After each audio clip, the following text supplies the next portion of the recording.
Ako po si Jenny, kang operator ng DTF dito sa branch ng Metro Town na may 6 na araw na bilang at meron 61 total of meters. At ito naman po yung printer head natin. At ito yung damper. At ito yung capping na may 90% good condition po. Head clean.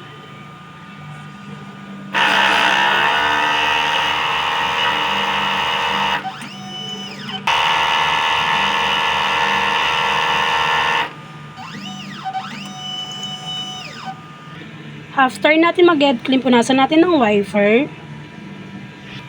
Nozzle test. Ink system natin, tama lang ang label. Ito yung ground wire. Waste tank, kakapalit lang yung araw. Ito yung AVR. Ito yung mga use, unused. Stock natin ng DTF powder at ink white po. At ito naman po yung DTF film. At ito naman yung daily output record natin. Ito naman yung consumable withdrawal. At ito yung weekly physical inventory natin. At ito naman yung DTF monthly maintenance checklist natin. Salamat!